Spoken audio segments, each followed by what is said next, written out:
Masikati akanaka mhuri yeZimbabwe. Tinoti Mwari ngavarambe vachikuchengetedzai.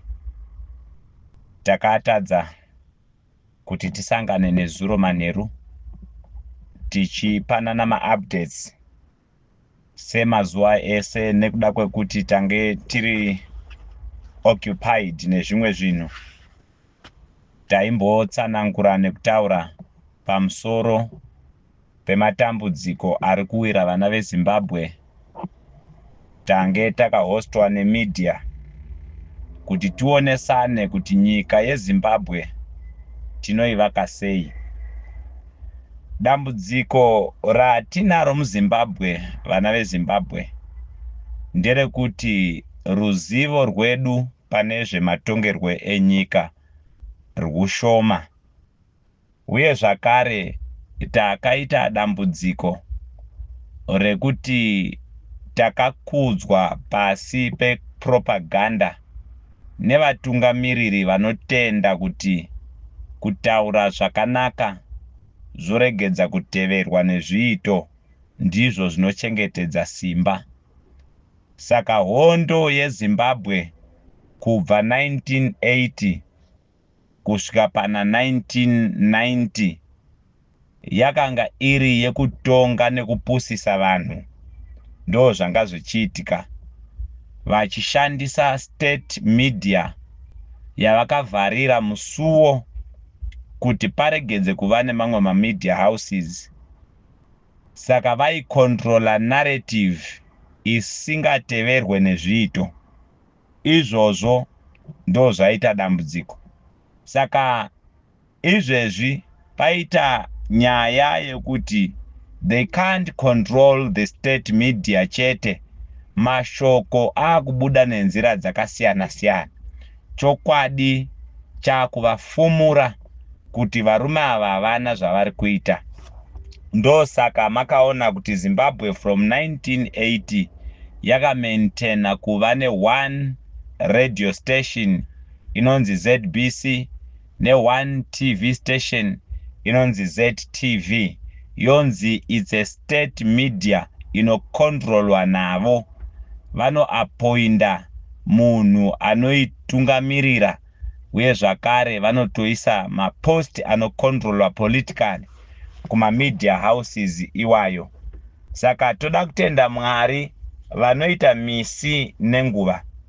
Vana veZimbabwe, nhasi I'm going to give a general update.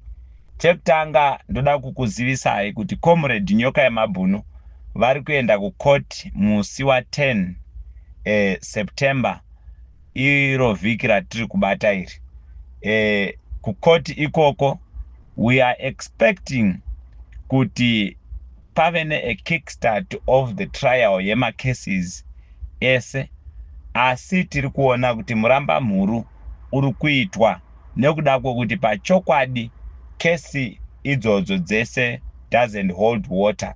So we are still expecting kuti tione kuti state yemuno inotaura here kuti inenge yava ready nepaperwork, nekuti mapostponement ese ari kuitwa mapostponement akakonzerwa nekuda kwekuti state inoti haisati yawana paperwork yakaperera. Asi tichiri panyaya iyoyo, we have got a very important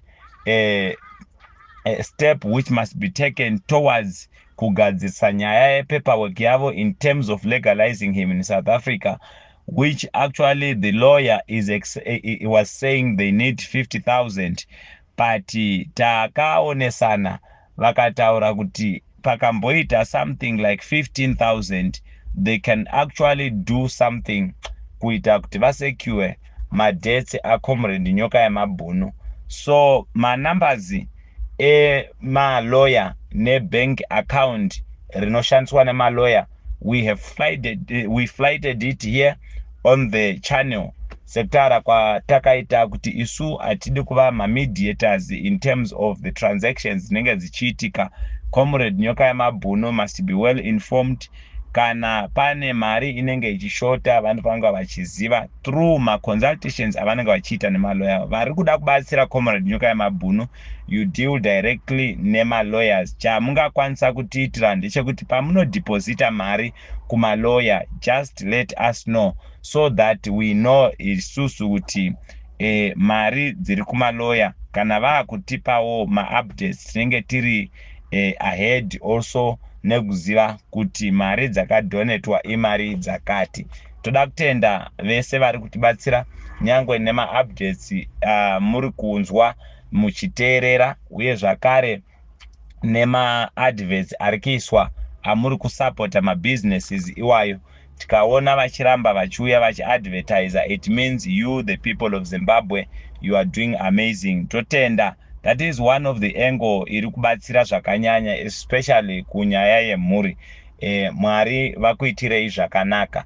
Zimbabwe, ndine mashoko euchenjeri andinoda kukupai nhasi sevana veZimbabwe as one of the people vari kunetsekawo mumatambudziko atakatarisana nawo seZimbabwe. Mugare muchiziva kuti kubva 1999 pakaitwa a formation of the vibrant political opposition, takaenda pa tag of war of fighting for power and defending power.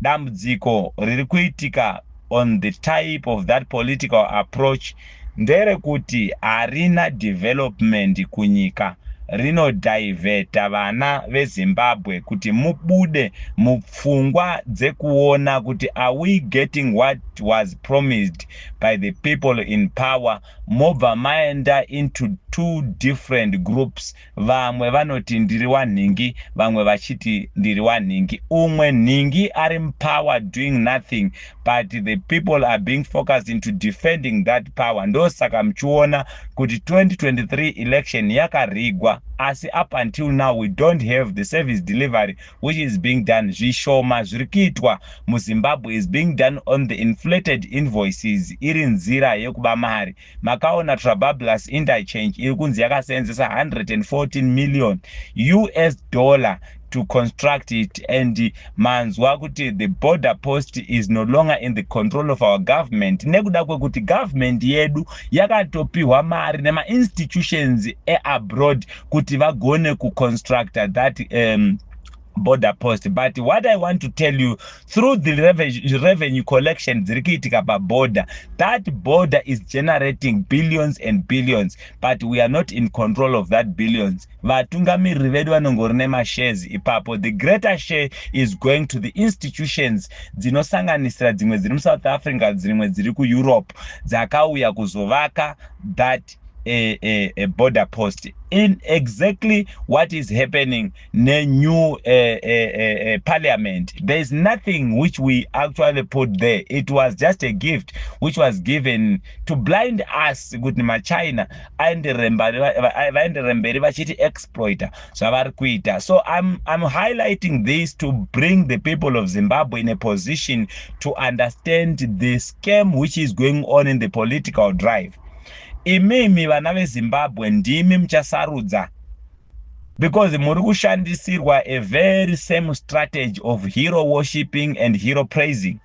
Tine mouthpiece atiri kushandisirwa, mamwe journalist, mamwe bogus media houses, mamwe authentic media houses chaiwo kuti atengese propaganda.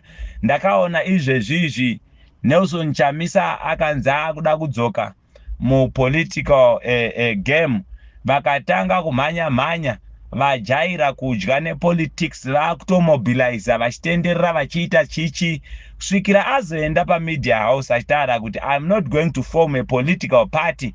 Munhu wese akabva adzoka kumashure nekuda kwekuti papolitical party ndo panovadyisa. Vanotanga kutaura zvamunoda kunzwa nekuti the people in real problems ndimi vana veZimbabwe. Vari kuita weaponize the poverty yamuinayo and desperate for change yamuinayo. Votanga kukutengeserai a narrative yamunoda kunzwa which promote the hope kwamuri, mapedza movapa relevance iyoyo inobva to the mass support yamunenge muchivapa in the political matrix of their campaign, vachikutengeserai mamanifesto avanozotanga kubetreya.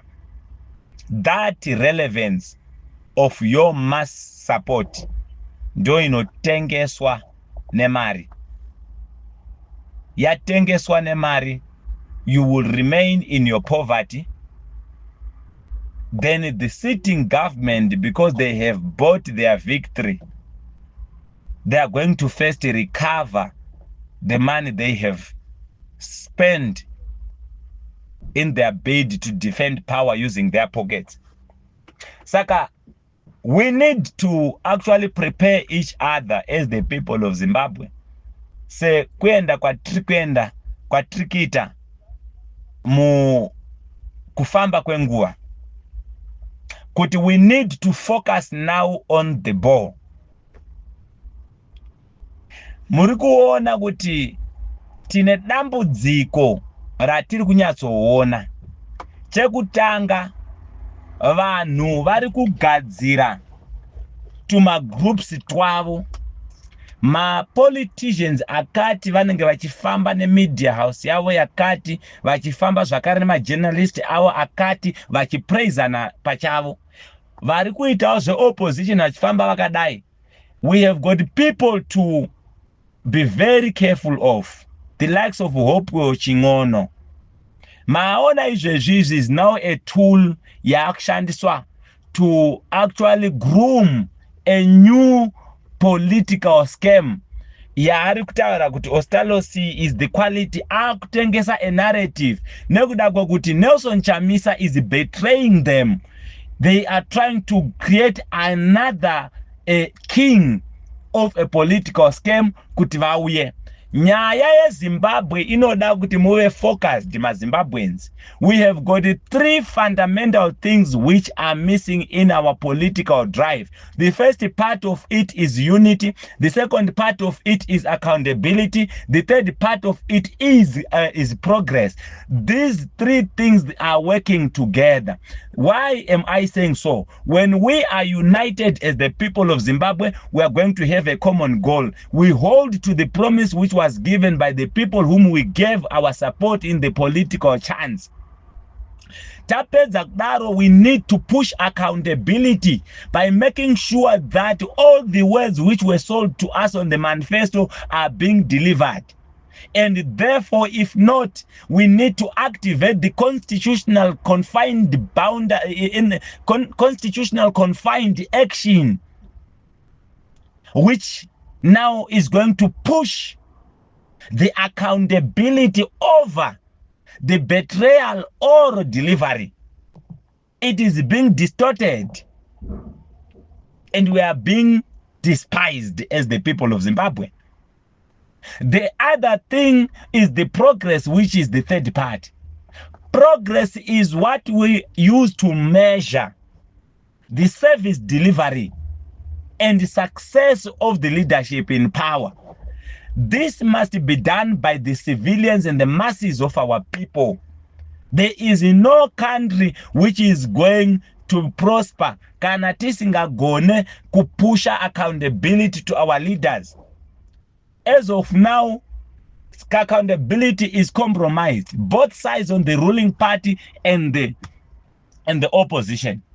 Saka vana veZimbabwe, nhamo yenyu haipere nema promises, nhamo yenyu inopera nekuitwa, nekuita kwevakange vachipromisa. Saka ibvai ku regime change agenda focus, muuye ku progressive oriented push of progress. Ndio zvinhu zvakakosha. Ibvai ku the type of politics dzinokushandisa sema weapons of defending power and seeking power. Muuye ku progress focus the type of support. Kwamunenge muchipusha accountability, asi kuti tiite zvinhu izvozvo, we need to know our enemies. Tine vana vari kushanda vachishandiswa nevanhu vari kutitorera mufaro muZimbabwe, vatinofanirwa kudhila navo in our bid to restore the dignity of our country. Chekutanga tine makorokoza vari kubvuma kuitwa twinned nemaChinese. Ndaitaura nemamwe makorokoza vari kumasvingo. It's a group of people vakati wande vari kutaura kuti tinoona maclaims General Sithole, and it's just a name, but maclaims edu takaitwa twin nemaChinese. Kutaura kuno tinotogara mumba. I heard 3 ladies vari kutaura kuti tinogara mumba imwe chete sharing with the Chinese. Asi chinoitika ndechekuti maclaims aya tichishanda ari kupota achiti kana pabuda mari tiri kubva tatorerwa, taakutounzirwa muChina full time. Tikataura tikati propaganda dzakashata, because Chris Mutsvangwa akanga achibrega achiti iye isusu tisitega hurumende inopa vana tsamba dzekukorokoza, but vasingadi kutaura kuti nekuda kwokuti maChina vanoda kuenda pane mari, vakati ngatichipa vana veZimbabwe mapepa ekuti vambofanochera vachikorokoza vachibata mari tushoma shoma, painongoputika chete touya nemapepa taakuclaima land taakuti ndo pano pedu. Ndosaka makanzwa tichitaura nyaya dzeland, it's not about land yekurima nekuvaka, inyaya dzeagriculture, inyaya dzemamines. Ndo pane musimboti. Those are the economic sectors which drives the well-being of the people. Ndo zviri kuitwa nehurumende yedu. Inoda vari kubva kunze kupfuura zviri kuita vana vemuZimbabwe. Saka chekutanga, the destruction of Zimbabwe is being done iri kuitwa chero nevana vatakazvara. Mukaona vana vari kushandiswa izvezvi vanorara vachiprinda mari kumareserve bank, voprinda mazigi, votora mazigi vasangana nevana vedu mumakona, vovapa manjumba emazigi ari mumabhegi, honzi endai mumastreets munotenga ma-US dollar, voisa a fake value rate inenge ichishandiswa, motorerwa ma-US dollar aya, voenda nema-US dollar, imi mosara nemapepa. Anytime inongonzi harichashandi. Ndo saka tichiti on our bid to resolve the problems of Zimbabwe, we are not going to leave such. We are putting people in place in provinces, putting people in place in constituencies, putting people in place in wards. Kuti vadhile nema problems akada. Imi vana veZimbabwe regedzai kupuwa mabasa ari temporary. Nyika ine upfumi hwekuti kana ukatanga kushanda zvakanaka, you will be all employed. MaChina ese ari kunzi ngaachere goridhe vachiendesa uko. Kana dai vauya nema purifying factories anouya motanga kumaina muchiprocessa minerals enyu munzvimbo imomo, moita chikoro chinokudzidzisai kuti minerals anowanikwa munzvimbo menyu anoshanda sei, anogadzirwa sei, munomaina sei, muchiempowerwa, mungadai muine upenyu huri nani than zvamuri kuitirwa. This is the Zimbabwe we need to build. Saka tiri kuti kudii, the masses of our people neuwandu hwenyu with immediate effect kutanga musi weMonday, taurai nema-money changers ngavabve muzvikona, all the provinces. Kana muchida kugadzira nyika, ma-money changers ngaauye kurevolution, mubatsirane, vasabvuma kubatiswa mapepa vachinobira vabereki vavo mari. In disguise vanenge vachitengesa airtime. Saka we are deploying a team throughout the provinces. Ichadila nema-money changer. And it is going to happen. Taurai navo Monday this week yese ndekutaura kuti hatichade ma-money changer pano, mari ngaiende kubank. Kana zigi riri mari ngariende kubank.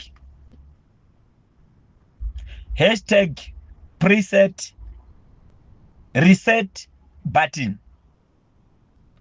Hashtag press a reset button. Everyone must be the ambassador of progress. Musa regeza ema politician avanorwara ngavaite zvavari kuita. It's fine.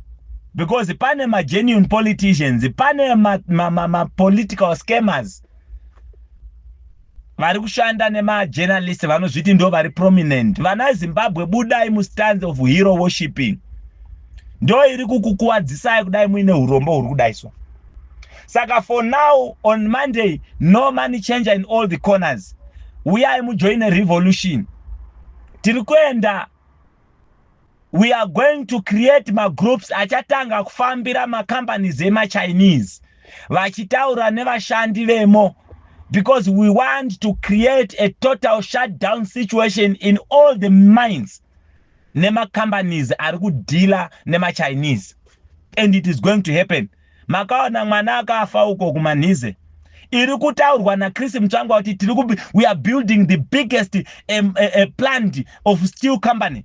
Manize iri kuinzwa iri under Dinson company.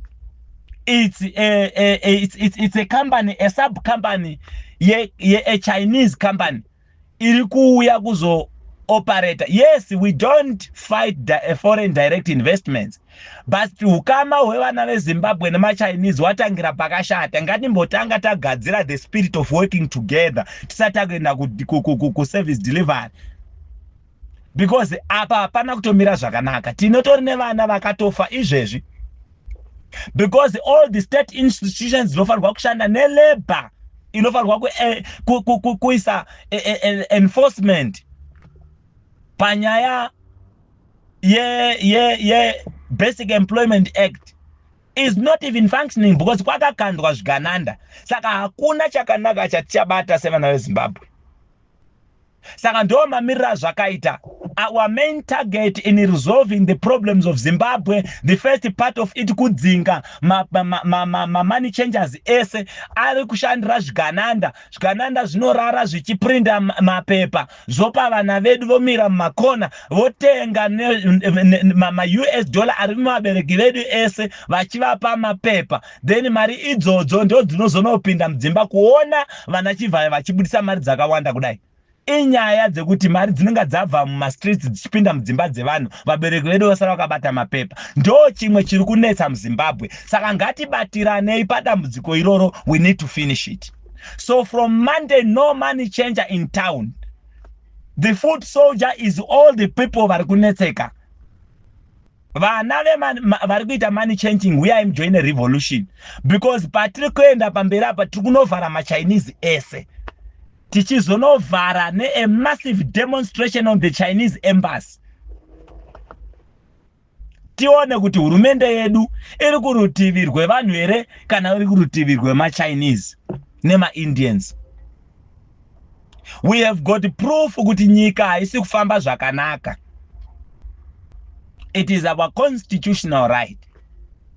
We are now getting into a position where we are not going to push for a regime change, but we are going to push accountability for the progress. Saka we are joine vamwe sevana veZimbabwe. Atisiri kubvuma zviri kuitika. Political drive iri munyika iri kuwana relevance from weaponizing poverty. Vana vedu vachinetseka, imi munonga muchiwana kuti matowana chekutaura, moya muvatengesera manyepo, vokuvhoterai vachitsvaga upenyu huri nani. Hapana chinobuda at the end of the day, makunodya mari, movasiya for 4 years, makusvika pa 5 years, makuya makukambena, makuvatengera machicken in muchiita everything. No, it must come to an end. Saka muri yeZimbabwe ngazvigare zvakazivikanwa kuti we are going to fight using our bodies. Ndiri kufara ma-coordinators vari kuita zvinoshamisa. Vari kuita zvinoshamisa. Hakuna munhu anogona kuchinja upenyu hwevanhu. Munhu anopinzwa mupower is always a servant of the people. Saka hakuna anonzi ningi akapinda ndiye achaita kuti zvinge zviri nani. Ningi akapinda ndiye achaita zvinge zviri nani. Dambudziko ratinaro nderekuti takatarisira kuti nyika yedu iseve isusu upenyu hwedu, but vanongowana 15% chete yetax inenge ichibva kuforeign direct investment yavanenge vakaita neushamwari hwavo nemachinese avo. Vapedza pa 15% ipapo ndo pavari kuba futi. Nyaya yeZimbabwe haichadi chikoro. Kana tichisununguka tichasunungurwa nemadofo. Vechikoro ava vari kungoshandisa chikoro kuita mari, and it must come to an end. Nyika ukaona yasvika parevolution haichade vakadzidza, nekuti vakadzidza vane pavanoperera. Asi ivo vasina kuenda kuchikoro munogona kuziva kuti nhamo yangu inoda kuti ndiite sei, and tiripo kuti titungamirirane. It must come to an end. Pamberi nechimurenga pasine nharadada.